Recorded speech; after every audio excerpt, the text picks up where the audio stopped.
Good morning बच्चों। आज हम हिंदी में पढ़ेंगे पाठ 20 जिसका नाम है पाठ का अभागिनी का स्वर्ग। इस कहानी में एक ऐसे गरीब स्त्री का चित्रण किया गया है जो अपने पुत्र के हाथों अपनी चिता को अग्नि दिए जाने की कामना लेकर मरती है, परंतु उसे चिता नसीब नहीं होती। और इस कहानी के लेखक हैं शरत चंद्र चटर्जी, जिनका जन्म हुआ था 15 सितंबर 1876 को पश्चिम बंगाल के हुगली जिले के देवानंदपुर नामक गांव में हुआ था। शरत चंद्र के मुख्य उपन्यास हैं अभिमान, भोज, अनुपम प्रेम तथा देवदास। जो देवदास मूवी आप देखे हैं ना बच्चों, शाहरुख खान, ऐश्वर्या राय का, वो इन्हीं का लिखा हुआ उपन्यास पे आधारित है वह मूवी। शरत चंद्र उस समय के प्रसिद्ध उपन्यासकार थे। बंकिम चंद्र चटर्जी के समकालीन थे, उन्हीं के समय के थे। और 16 जनवरी 1938 को कैंसर के कारण शरत चंद्र का कोलकाता में निधन हो गया। तो बच्चों, अभागिनी का स्वर्ग कहानी अब हम शुरू करते हैं। ध्यान से आप सुनिए। ठाकुर दास मुखर्जी की बड़ी बूढ़ी स्त्री का 7 दिन के बुखार के बाद देहांत हो गया। वृद्ध मुखर्जी महाशय ने धान के रोजगार में काफ़ी पैसा कमाया था। उनके 4 लड़के, 3 लड़कियां और उनके भी बाल बच्चे मौजूद थे। उस पर दामाद, अड़ोसी पड़ोसी, नौकर चाकर सबके आ जाने से एक उत्सव सा हो गया। गांव भर के लोग धूमधाम के साथ निकलने वाली अर्थी को देखने आए। लड़कियों ने रोते रोते माँ के दोनों पांवों पर खूब गाढ़ा करके महावर और माथे पर सिंदूर लगा दिया। बहुओं ने ललाट पर चंदन लगाकर बहुमूल्य वस्त्रों से सास को ढक दिया और आंचल से उनकी अंतिम पदधूलि मतलब पैरों की धूल लेकर अपने माथे से लगाई। पुष्प, पत्र, सुगंध, माला और कलश से मालूम ही न पड़ा कि इस घर में कोई शोक घटना हुई है। ऐसा मालूम हुआ जैसे कि इस घर की गृहिणी 50 वर्ष के बाद फिर एक बार नए ढंग से अपने पति के घर विदा हो रही है। वृद्ध मुखर्जी महाशय शांत मुख से आंसू पोंछकर शोकाकुल कन्याओं और पुत्र वधुओं को सांत्वना देने लगे। प्रबल हरिध्वनि से प्रभात के आकाश को आलोकित करता हुआ सारा का सारा गांव अर्थी के साथ हो लिया। और भी एक स्त्री जरा दूर रहकर इस दल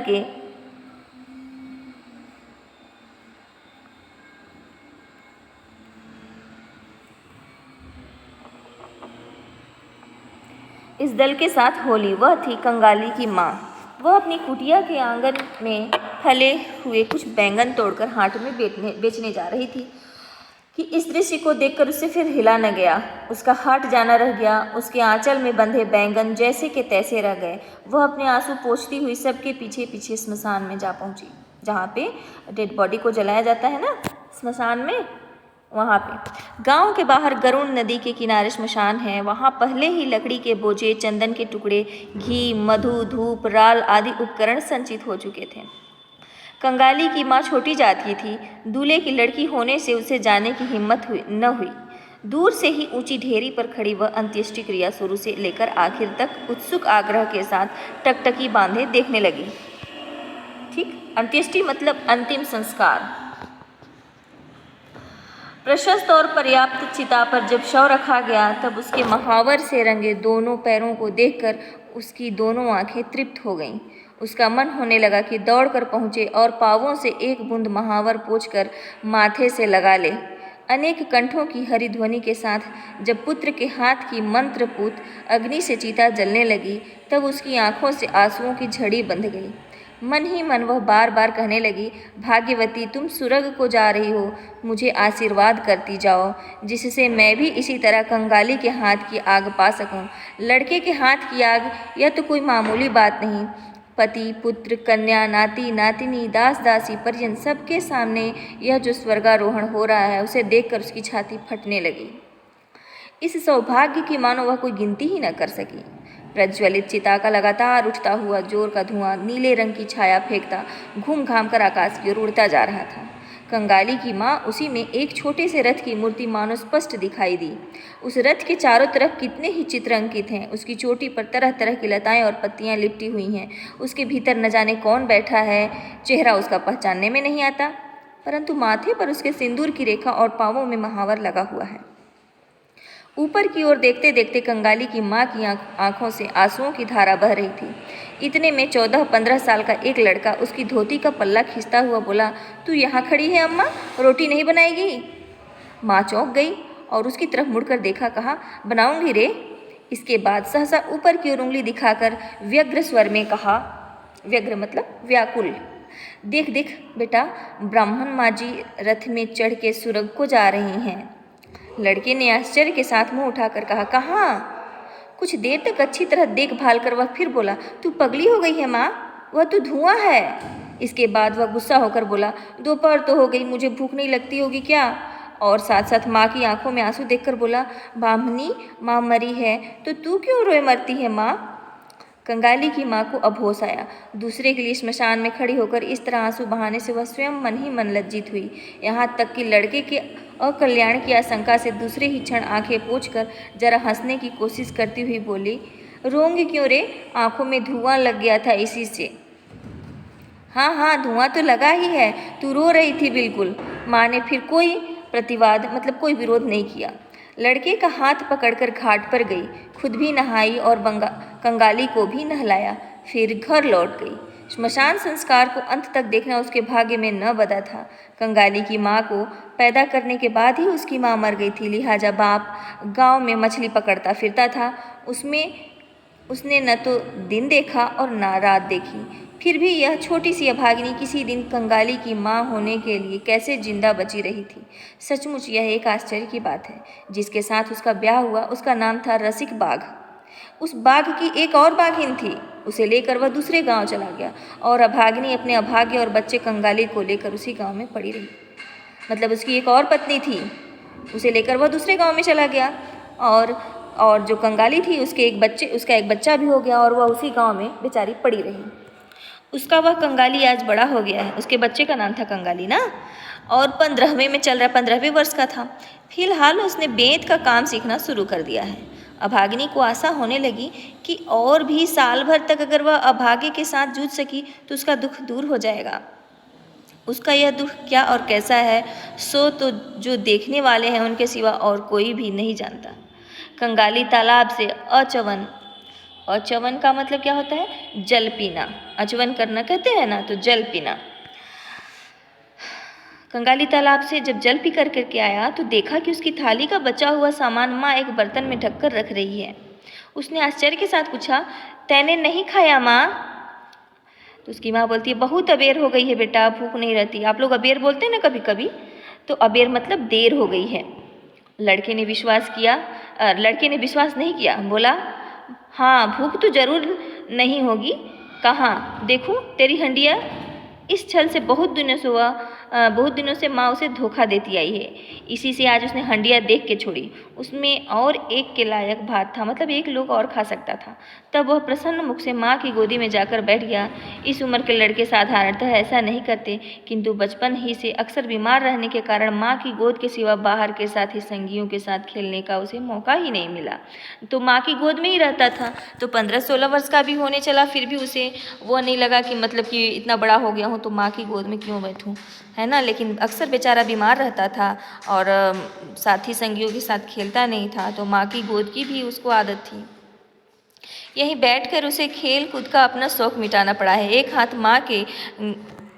माँ के गले में डालकर उसके मुंह पर अपना मुंह रखते ही कंगाली चौंक पड़ा। बोला, अम्मा तेरी देह तो गर्म है, क्यों? तू घाम में खड़ी खड़ी मुर्दा जलना देखती रही, और क्यों फिर नहाई जाकर मुर्दा जलना तैने, है ना।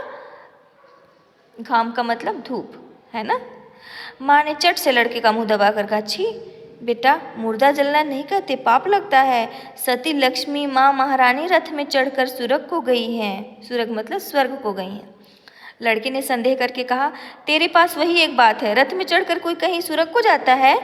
माँ ने कहा, मैंने तो अपनी आंखों से देखा बेटा, बामन माँ जी रथ में बैठी थी, उनके लाल लाल पाँव सबों ने देखे हैं रे। सबों ने देखे? हाँ सबों ने देखे। कंगाली माँ की छाती से लगकर सोचने लगा।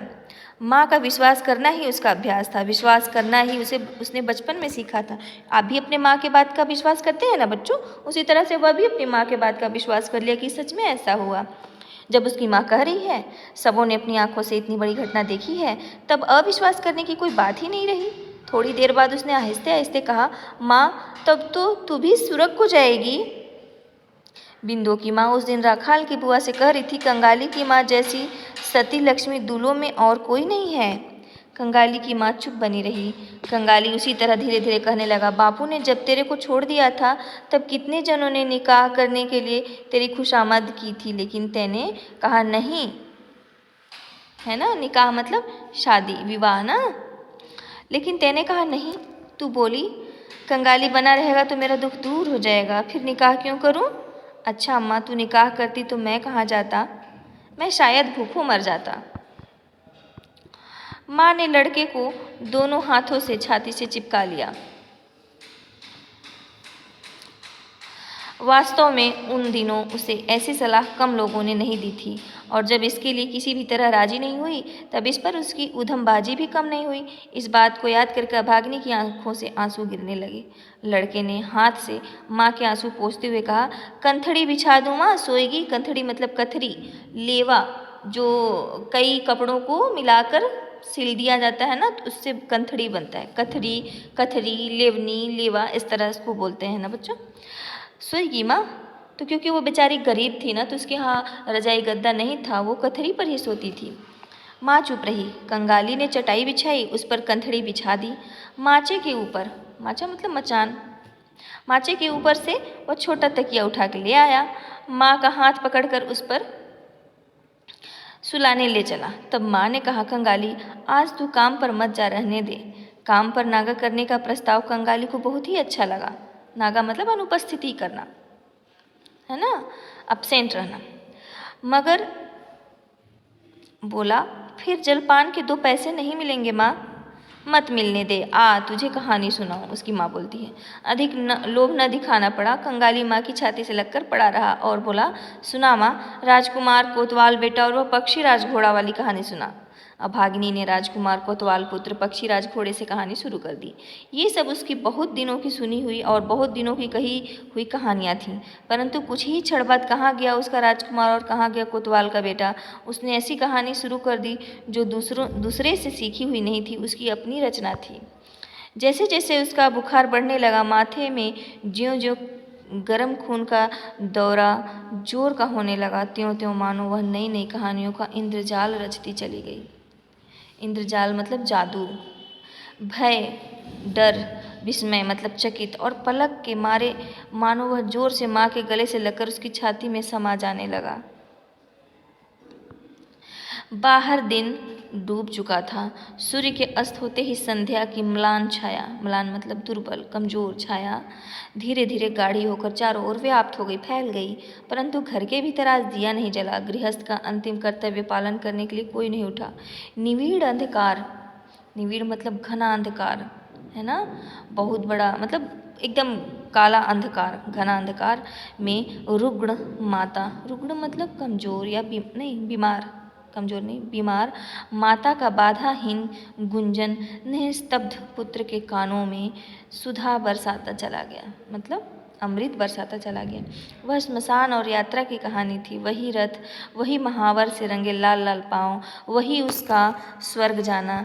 किस तरह शोक विह्वल पति अंतिम पद धूलि देकर रोते हुए विदा हुए, किस तरह हरिध्वनि के साथ लड़के माँ की अर्थी उठा ले गए, और फिर उसके बाद संतान के हाथ से आग। वह आग तो आग नहीं थी बेटा, वह तो हरि का रूप था। उसका आकाश में भरा धुआं नहीं था बेटा, वह तो स्वर्ग का रथ था। कंगाली चरण बेटा मेरा। क्यों माँ? तेरे हाथ की आग अगर पा गई बेटा तो बामन माँ की तरह मैं भी सुरग को जा सकूंगी। कंगाली ने अस्फुट स्वर में सिर्फ इतना कहा, हट, ऐसा नहीं कहते। अस्फुट मतलब अप्रकट, बिना प्रकट किए स्वर में कहा, ऐसा नहीं कहते। माँ शायद इसकी बात सुन भी न सकी। वह गर्म सांस छोड़ती हुई कहने लगी, तब छोटी जात होने से कोई नफरत न कर सकेगा, गरीब दुखी होने से फिर कोई रोक टोक न कर सकेगा। उफ, लड़के के हाथ की आग, रथ को तो आना ही पड़ेगा। लड़का माँ के मुंह के ऊपर मुंह रखकर रूंधे हुए गले से बोला, ऐसा मत बोल माँ, ऐसा मत बोल, मुझे बहुत डर लगता है। माँ ने कहा, और सुन कंगाली, तू अपने बापू को एक बार पकड़ लाएगा, वे उसी तरह अपने गांव की धूल मेरे माथे से लगाकर मुझे विदा करेंगे। उसी तरह पाँवों में महावर, माथे पर सिंदूर। पर यह सब कौन करेगा बेटा? तू करेगा न रे कंगाली? तू ही मेरा लड़का है, तू ही मेरी लड़की है, तू ही मेरा सब कुछ है। कहते कहते उसने लड़के को छाती से चिपटा लिया। अभागिनी के जीवन नाटक का अंतिम अंक समाप्त होने जा रहा है। शायद अब तक 30 ही साल पार हुए होंगे या न भी हुए होंगे। गांव में वैद्य कोई न था। दूसरे गांव में एक वैद्य रहते थे। कंगाली जाकर रोया धोया, हाथ जोड़े, पाँव पड़ा और अंत में उसने एक लोटा गिरवी रखकर, लोटा है ना बच्चों जिसमें पानी पिया जाता है ना, गिलास जैसे होता है उसी तरह से एक लोटा होता है, उससे बड़ा, मतलब बंधक रख दिया उसके यहाँ जाके। उन्हें 1 रुपया सलामी दी, मगर फिर भी वे आए नहीं। उन्होंने 4-5 गोलियां देकर टरका दिया, भगा दिया। और उनका खटराग कितना, और कठोर कठोर वचन भी बोले। खरल, शहद, अदरक का सद, तुलसी के पत्ते का रस। कंगाली की माँ ने लड़के पर गुस्सा होकर कहा, क्यों, तू मुझसे पूछे बिना लोटा गिरवी रखा है बेटा? इसके बाद उसने गोलियां हाथ में लेकर सिर से लगाई और चूल्हे में डाल दी। बोली, अच्छी होंगी तो ऐसे ही हो जाऊंगी। बागली दूली के घर दवा खाकर कभी कोई नहीं जीता। 2-3 दिन इसी तरह बीत गए। पड़ोसी लोग खबर पाकर देखने और अपने जाने हुए मुष्टि योग, हिरण के सिंग का घिसा हुआ पानी, गट्टी कौड़ी जलाकर शहद के साथ चटाना इत्यादि अव्यर्थ औषधि का पता देकर सब अपने अपने काम में चले गए। बच्चा कंगाली जब घबरा सा गया तो माँ ने उसे अपनी खींच कर कहा, वैद्य की दवा से तो कुछ हुआ नहीं बेटा, इन दवाओं से क्या होगा, मैं ऐसे ही अच्छी हो जाऊंगी। कंगाली ने रोते रोते कहा, तैने गोलियां तो खाई नहीं माँ, चूल्हे में फेंक दी थी। ऐसे ही क्या कोई अच्छा होता है, मैं अच्छी हो जाऊंगी? अच्छा, तू थोड़ा सा हाथ बनाकर खा तो ले, देखूं, मैं देखती रहूंगी। कंगाली अपने जीवन में आज पहले पहल अपने हाथों से भात बनाने लगा। न तो अच्छी तरह माड़ ही निकाल सका, जैसे कि जब आप चावल पकाएंगे ना, कुकर में नहीं पकाएंगे, ऐसे ही जब पकाएंगे ना तो उसमें से पानी निकालना पड़ेगा। तो चावल का जो पानी होता है ना वो गाढ़ा होता है, उसे माड़ कहते हैं। और ठीक से पकाकर खा और न ठीक से पकाकर खा ही सका। चूल्हा तक तो ठीक से जला नहीं, उफान का पानी पड़ जाने से धुआं हुआ सो अलग। भात परोसने में चारों तरफ बिखर गया। माँ की आंखों में आंसू भर गए। उसने खुद एक बार उठने की कोशिश की, पर वह सिर सीधा न कर सकी, बिछौने पर गिर पड़ी। खा चुकने पर अपने लड़के को अपने पास बुलाकर उसे कैसे बनाया और परोसा जाता है समझाया। इसका विधिवत उपदेश देते देते उसका क्षीण कंठ सहसा रुक गया और आंखों से बराबर धार बहने लगे। गांव का ईश्वर नाई नाड़ी देखना जानता था।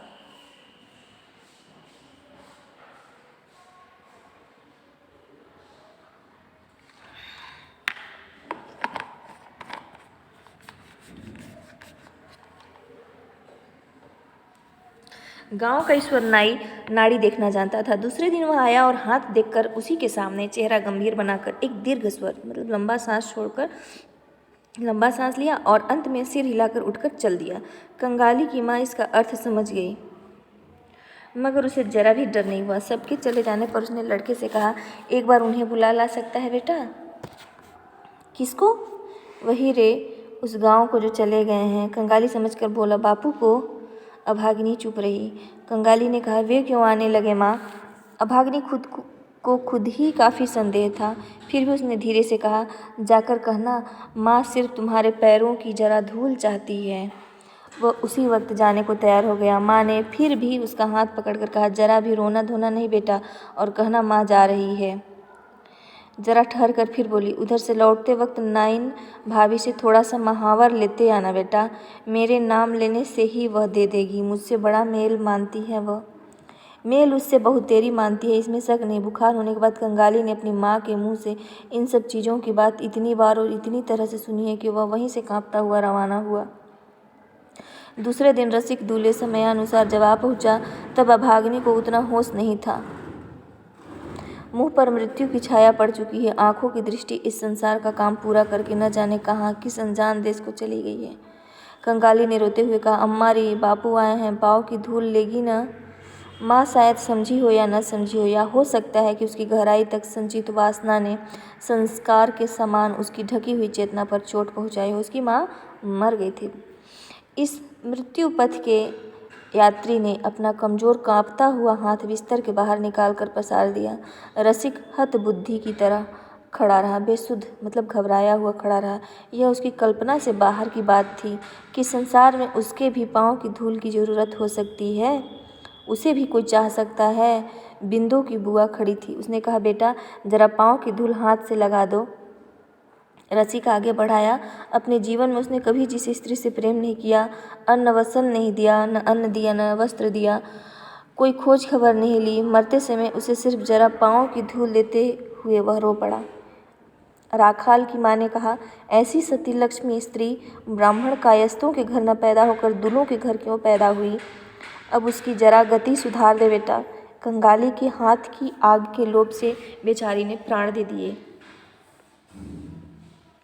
अभागिनी के अभाग्य के देवता ने अगोचर में बैठकर क्या सोचा सो नहीं मालूम, परंतु कंगाली की छाती में जाकर यह सब तीर सी चुभ गई।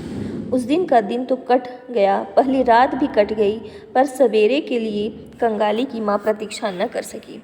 मालूम नहीं इतनी छोटी जात के लिए स्वर्ग में रथ की व्यवस्था है या नहीं, अथवा अंधेरे में पैदल ही उसे रवाना होना पड़ता है, परंतु इतना समझ में आ गया कि रात खत्म होते ही पहले ही वह उस दुनिया को छोड़कर चली गई है। झोपड़ी के सामने के आंगन में बेल का एक पेड़ था, वहीं से कुल्हाड़ी मांगकर रसिक ने उस पर चलाई होगी या न भी चलाई होगी, न जाने कहाँ से जमींदार के दरबान ने आकर उसके गाल पर तड़ से एक थप्पड़ जड़ दिया और कुल्हाड़ी छीनकर कहा, साला कहीं का, यह क्या तेरा पेड़ है जो काट रहा है?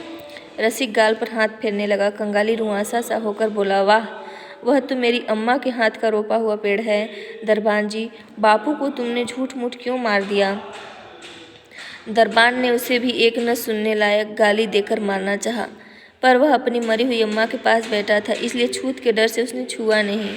शोरगुल से लोगों की भीड़ जमा हो गई।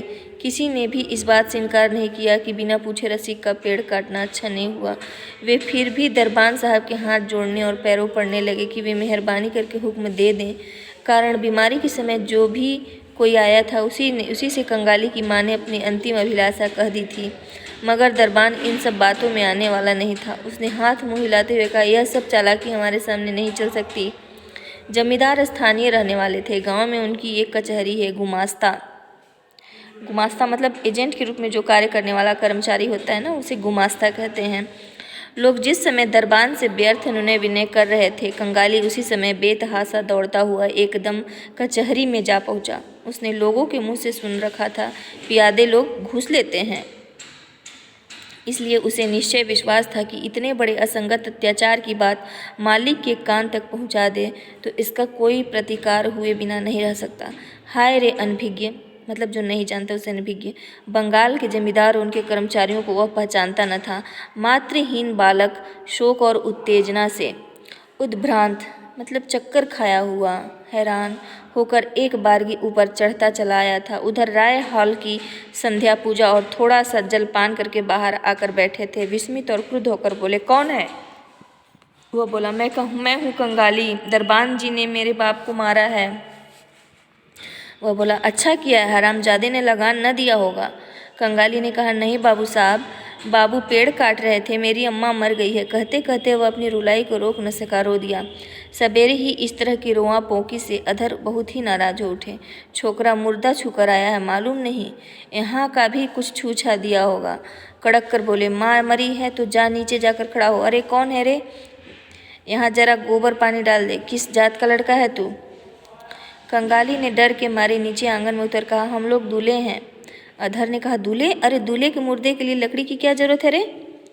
कंगाली ने कहा, अम्मा जो मुझे आग देने को कह गई हैं, तुम पूछ लो ना बाबू साहब, अम्मा सब किसी से कह गई हैं, सबों ने सुना है।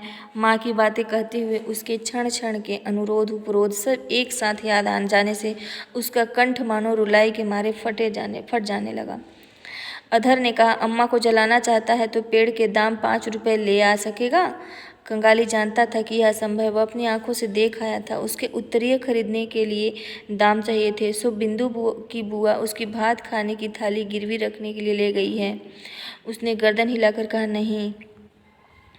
अधर ने अपना चेहरा अत्यंत विकृत मतलब भद्दा, गुस्साया हुआ करते हुए कहा, नहीं तो माँ को ले जाकर नदी के तड़ा में गाड़ दे। किसके बाप के पेड़ पर तेरा बाप कुल्हाड़ी चलाने चला है रे? पाजी अभागा बदमाश।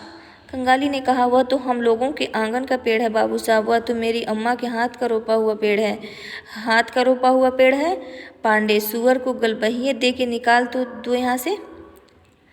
पांडे ने आकर गर्दनियाँ देकर निकालते हुए मुंह से ऐसी बात कही जिसे सिर्फ जमींदारों के कर्मचारी ही कह सकते हैं। कंगाली धूल झाड़कर उठा और फिर धीरे धीरे बाहर चला आया। क्यों उसने मार खाई और क्या उसका कसूर था? लड़के की कुछ समझ में ही न आया। गुमास्ते के निर्विकार मतलब विकार से रहित चित्त पर इसका जरा भी असर न हुआ। अगर होता तो वह नौकरी उसे न मिलती। उल्टे उसने फरमाया, पारस देखना जरा इसका लगान बाकी पड़ा है कि नहीं, बाकी हो तो इसका जाल वाल छीन कर रखवा देना, हरामजादा भाग सकता है। मुखर्जियों के घर श्राद्ध है, बीच में सिर्फ एक दिन बाकी है। धूमधाम और तैयारियां खूब जोरों से गृहिणी के श्राद्ध के लायक हो रही हैं। वृद्ध ठाकुरदास स्वयं देख रेख करते हुए फिर रहे हैं। कंगाली उसके सामने आकर खड़ा हुआ बोला, पंडित जी मेरी माँ मर गई है। तू कौन है? क्या चाहता है तू? मैं कंगाली हूँ, माँ कह गई है उसे आग देने के लिए, सो दे जाकर। कचहरी की घटना की खबर इस बीच चारों तरफ फैल गई थी। एक आदमी ने आकर कहा, यह लड़का शायद एक पेड़ चाहता है। इतना कहकर उसने वह घटना सुनाई। मुखर्जी साहब आश्चर्य और नाराजगी के साथ बोले, सुनो इसकी बातें। अरे हमें ही कितनी लड़की चाहिए, कल लकड़ी चाहिए, कल परसों का काम ठहरा, जा जा, यहाँ कुछ नहीं होगा। इतना कहकर वे अन्यत्र चले गए, अलग जगह चले गए। भट्टाचार्य महाशय पास ही बैठे निमंत्रितों की सूची तैयार कर रहे थे। फर्द मतलब जिसको निमंत्रण दिया जाता है ना, उसकी सूची तैयार कर रहे थे। उन्होंने कहा, तेरी जात में जलाते कब हैं रे? जा मुंह में जरा आग देकर नदी के तड़ा में गाड़ दे। मुखर्जी साहब का बड़ा लड़का काम की जल्दी में व्यवस्था के साथ इधर से ही कहीं जा रहा था। उसने कान खड़े करके जरा सुनकर कहा, देखते हैं पंडित जी, सब साले आजकल ब्राह्मण कायस्थ हो जाना चाहते हैं। कहकर वह अपने काम से अन्यत्र कहीं चला गया। कंगाली ने फिर किसी से प्रार्थना नहीं की। इन 2 घंटों के अनुभव से दुनिया में वह मानो एकदम बूढ़ा सा हो गया था। वहाँ से धीरे धीरे अपनी माँ के पास चला आया। नदी के तड़ा में गड्ढा करके अभागिनी को सुला दिया। राखाल की माँ ने कंगाली के हाथ में थोड़ा सा जलता हुआ पुआल देकर उसकी माँ के मुंह से छुलवा दिया। उसके बाद सबने मिलकर मिट्टी से ढककर कंगाली की माँ का अंतिम चिन्ह तक लुप्त कर दिया। सब कोई अपने कामों में व्यस्त थे। सिर्फ कंगाली उस जले हुए पुआल से जो थोड़ा बहुत धुआं घूमता हुआ आकाश में उड़ रहा था, उस धुएं की तरफ एकटक देखता हुआ एकदम स्थिर खड़ा था। बच्चों, कहानी समाप्त हो गई। मैं तो बहुत ज़्यादा भावुक हो गई इस कहानी को पढ़ के, है ना, कि किस तरह से लोग शूद्र और दूल्हे जातियों के साथ किस तरह से लोग पहले व्यवहार करते थे। शरत चंद्र चटर्जी ने उसे बहुत ही अच्छे तरह से इस कहानी में दर्शाया है। आशा करती हूँ आप सबको भी ये कहानी बहुत पसंद आई होगी।